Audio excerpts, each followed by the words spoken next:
Howdy guys, and welcome on back to Albert Engel's Pro Korean Pro Cycling Manager 2024. This episode is all about winning the Volta and completing Albert's destiny, which is being the first rider in history to complete the Grand Slam in cycling, or the Grand Tour Grand Slam, because there's another Grand Slam. But anyway, there's no other rider in history who's ever been able to win three Grand Tours in one season. And that's what we're trying to do in today's episode. It all culminates in these final two stages, this hillier stage and a TT to come. So first off, we've got to go from San Sexenso to Mos Castro de Havil. Albert is on hopefully a pretty good day. At least his freshness is very good, so he's recovering well. But let's get into this stage and see how we can go. The penultimate stage of this year's Vuelta has got a strange look to it, and it will be difficult to find the right tempo. The day starts at sea level in San Cencio, and it goes no higher for more than the first third of this. Thereafter, over the final 100 kilometers, there is a succession of climbs followed by descents to sea level. One first category, two second category, and one third category, before a climb to the finish on the second category, Alto Castro de Arvile. Over 40 kilometers of climbing in all, at an average of about 5%. Just what you want before an individual time trial. And it's an attack by Benoit Cosnefroy. Oh, cool. I've never actually seen that. The special intro man announcing an actual attack. That's cool. Yeah, this is one hell of a stage, one hell of a penultimate stage. Everything's thrown at it. There is a Cat 1 that doesn't look very long in length, which can only mean one thing. It's steep. It isn't that steep. I don't know why that's a Cat 1. But anyway, it's quite a long way from the finish. It is 2 laps, I think. No, it's a different finishing circuit. But it's going to be very hard, irregardless. We'll jump forward and see who's in this breakaway in a moment. All right, Peloton has now settled down. So let's take a little poke. A lot of riders up the road. We don't like to see Garcia up there though. So we're going to have to get the whole team working, I think. That is about our only option here. Every rider has to work. Probably effort around 81 for them. And we'll get Albert into the 70s so he doesn't get left behind. All right, we're going to jump forward, but that's pretty much our game plan for now, is to get the Uno X boys to really control that breakaway and hopefully reel them in. Right, we've been pretty much pegged at 2 minutes here, so that kind of tells us the breakaway is reactive, that's for sure. Yeah, there's 30 riders up there, so that's like a TTT against a 3-man TTT, basically. We've nearly exhausted all of our riders, though, which is alarming. We might have to try a counter-attack with Albert at some point in time. Who got the points across the top of that one? Garcia managed to grab 2 points. We're 3 points back at this point, but we do have a bit of a descent coming up. God, that's such a big group. Okay, we got... Our team has managed to keep it at that 2 minutes, but... Up this climb, I think we've only got one choice with Albert, and that's to go it ourselves. Coolset can give us what he has, but if we want to be able to win this KOM jersey, we're going to have to get our way across that breakaway. That's our only choice here. So we're going to use this ascent to try and shut it down. We're down to a minute 18 now. Okay, we're across the top there. Perfect. Grab some biddens, and we're going to acrobat descend. Hopefully we can shut it down this descent. Not a bad effort, but we are still a minute off the back. We're trying to get there. We're almost there, actually. Albert's done a very good job here. Very strong ride from him. Okay, he's managed to join this breakaway now, but he's going to have to move his way through said breakaway and to the front. Okay, he's done that. Good work from him. We need points. That's the biggest thing on this climb. We've already got 7 points given up to Garcia, and we can potentially get 10 points at the top of this climb. Let's have a bit of a look and see. It has up to 85 now, though.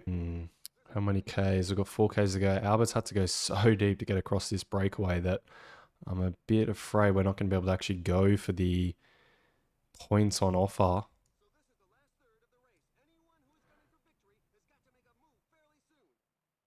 Oh, he's getting gassed here, actually. Oh, no. No, he's going to go backwards. I can't hate him for trying, but just not enough in the legs. He had to go very deep to get across, I gotta say. Fortunately, he's not going to get the KOM class. We're going to ease up with him quite a lot down this climb. He needs his legs back, that's for sure. Jorgensen, in other news, was hurting a fair bit as well to close us. We did use a bit of green with all of that effort, but that is kind of all right, I would say. That breakaway is going to get completely blown out now, I would say, as well. But she is what it is. We're going to get everyone back on predefined strategy for now and jump forward to this category 2 climb. All right, and we are about to hit this category 2 climb. Albert will need Biddens down the other side, I think, but that's just fine for now. There's not much in this peloton. Actually, no, they just got back to 95. They've swelled again. Looks like Visma's hit the front. We obviously don't have any teammates. We used them early to try and win ourselves a KOM jersey that didn't seem to work out. Jesus, they are riding hard. I'm having to sit 90 with Albert to get over the top of this climb. This is a bit worrying. We've got to get over this climb and get ourselves some Biddens. Let's get those Biddens now. At least he can get some water in him. Down the other side now. Hopefully get some yellow back. But that was alarming, I've got to say. Very hot pace at the front by the Visma boys. Vader there on the front is looking good. Pretty much the whole team is looking very good. Bowman's there as well. Jorgensen's looking strong. Albert's back up here now, though. That is the good news. All right. We do not have far to go. 3 minutes to the front of the race means we will not be going for the stage win. But the big news is we're hanging tough. Watch out for Jorgensen. He might attack. He's feeling arguably the same as us, I would say. Adam Yates is probably getting frisky. He wants to move up on GC if he can. Albert's taking his gel now as well. We are closing to that EB significantly here. We're going to sit on Jorgensen's wheel up this climb.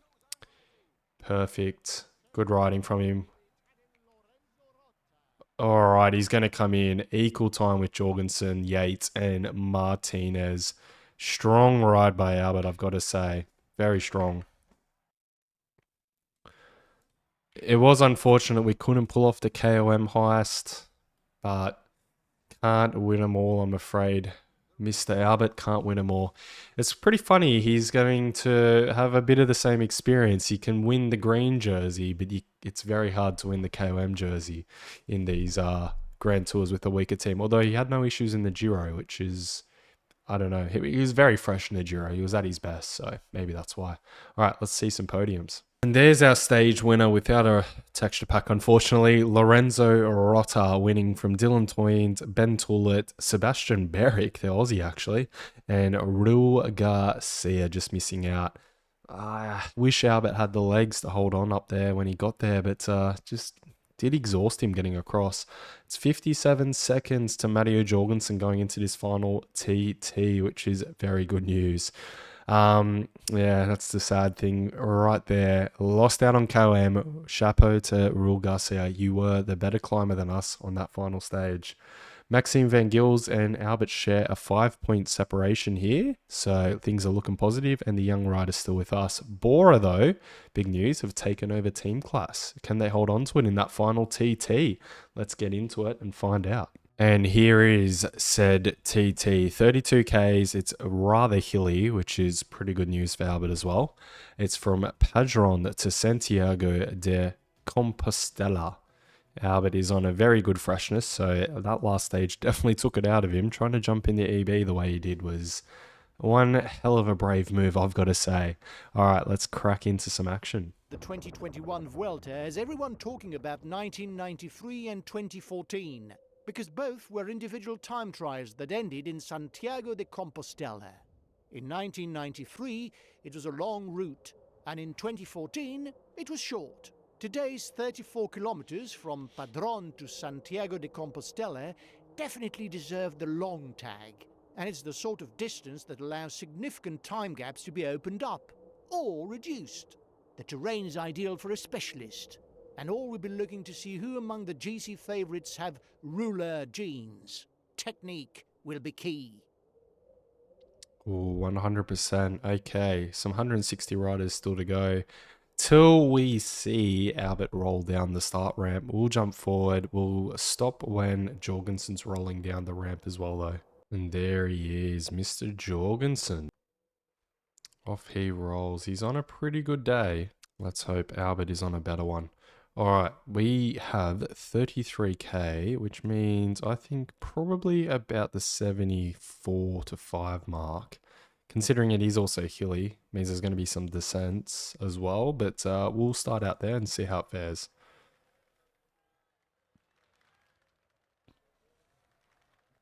Yeah, I'm liking the look of 74 actually for Albert. That's looking pretty strong. Jorgensen, not a exactly strong noted time trialist. Albert, the world time trial champion. We're always confident of having this stage in our back pocket.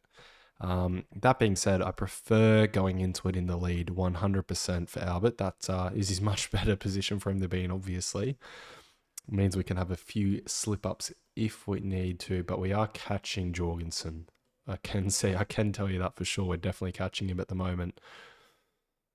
Oh, he rode that climb pretty hard though, I've got to say. Yeah, only 40 seconds back from Albert now. All right, we'll take this descent in. We'll be able to up the effort at the bottom, I think. There we go. All right, so we're going to up the effort now to probably, I think, 83 or 84 even. Sounds a pretty decent amount for him. We're going to ride this climb very hard. Yeah, Jorgensen's at a minute 36. Yeah, Albert can descend. That's the one thing we know about him more than anything else. It is a long way up to this climb, though. We might have to knock him back to 81-ish, maybe even 77 for a minute. He's caught Jorgensen, but Jorgensen's coming back again. Very interesting battle between these two. Jorgensen probably just hates being caught, let's be honest. Up to the finish line, he's going to use his red. Use it all, actually. Come on, catch. Well, he's coming in, basically catching him. And in the end, it was a win by a minute 49. A minute 57 further back to Jorgensen. So, yeah, we had a bit of slippage up our sleeve, you could say. On GC, that's a 2-minute 54 lead now. I wish that the whole Grand Tour had one more TT and it would have gave me more confidence to maybe go for the KOM class, but that is what it is. Rule Garcia gets to take that out. A huge result for Arkea Sansamick and Rule Garcia there. Points class, we obviously get to take that one out with the final stage win for Albert and Young Rider as well. Bora do consolidate. They actually extended the lead by about 2 minutes on this stage, so very strong time trial by them in the end. But there we have it. It is a GC win for Albert, and the Grand Slam of Grand Tours is complete. The destiny's fulfilled. Maybe too soon to call him better than Merckx. I think he's got a few other objectives he needs to tick off yet, like San Remo, the World Road Race Championships. He hasn't done those kind of things just yet. But from henceforth in, I think he's going to focus on 1, maybe 2 max Grand Tours a season, because, boy, this guy, this old boy, he would be cooked. We got Filippo Martinez managing to bag himself a top 3 on the GC. A huge result for him. Hugh Carthy moving up to 4th in the end. A very good TT from him. Adam Yates remaining in 5th. A top 5 for him is always well earned and respected. Okay, let's go back and have a bit of a review. Oh, we got no bonus points for that one, unfortunately. That's a shame. Let's go back and have a quick review of how many stage wins Albert managed to bag. So 21 was 1, 2, 3, 4, 5. It was only 5 in the end. We're getting a little bit of ahead of ourselves at one point, I think. But yeah, 5. Say only 5 stage wins. He's won something like 20 Grand Tour stage wins in one season. Or maybe I'm overstating it a little bit, but somewhere close to that. Let's slip to the archives and get the confirmation here. Exploits, Volta Supremacy, only Jorgensen so far, the current riders, has managed to achieve that. Though the Giro supremacy, Albert has achieved that. A historical mini slam, sorry. So this is what I meant. There's another version of Grand Slam. That is 4 of the 5 major classics. Only Gilbert's managed that. And of the 5 major classics, Merckx is one of the few riders to have achieved this, with Van Looy and De Velmanik, the other 2. Extreme Climber, being the best climber in all Grand Tours, has not been achieved by anybody. It's within the same year. Oh, you know what that means? There's another thing that Albert needs to achieve, because he has achieved this one, the top points classification of each Grand Tour in the same year. Only rider to manage that. Tour supremacy is only been taken out by Eddy Merckx. So this is what I mean. There's a few things still for Albert to knock on. Double world champion, not achieved yet. Triple crown. The rider must have won the Giro, the Tour, and been a world champion in the same season. Only Eddy Merckx and Stefan Roche has done that. Possibly around the time that this comes out, it's getting closer to Worlds time as well. It could be Pogačar, could be the 3rd rider to add himself to this list, but Albert's trying to get there before him in the game. The Tour Volta double in the same season, it won't be that Albert's on this list because he completed something bigger, so he has to yet to tick this box. Giro and Volta in the same season. Contador was the last rider to do that. Again, won't be Albert just yet because he did something bigger. Same for the Super Giro, which is not right, but it's the Giro and the Tour in the same season. This is a pretty popular one, but it's repeated by the same stars, basically. So Festo, Coppi, probably one of my idols when I was racing a Italian climber. I used to love the way he'd race. I mean, say I loved it. I mean, I'm talking historics. I'd read about it. And Quattel managed it. Merckx managed it 3 times. Hino managed it twice. Stefan Roche managed it. And Pantani as well. Obviously, Pogačar's down there for 2024. This is the big one. This rider has won all 3 major tours in a year. It doesn't have a cool name. I'm calling it the Grand Slam of Grand Tours. It doesn't have a name because I don't think IRL people think it can be done, but Albert Engel has done it. Major tours, you have to have won these at least once, so this is already a select club that Albert's joining, but this is the selectest of clubs. Stage Hunter, he's now joined as well. We joined that earlier on. Paris-Roubaix, this is a tough one to win, the Flanders triple, and same as the Ardennes triple. Very, very hard ones.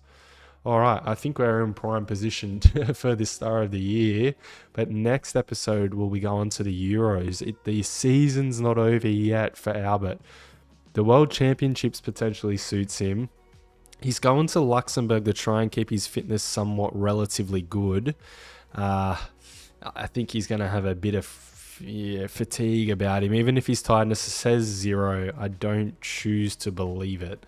But yeah, join us next episode for the Euro Championships. Peace out, guys.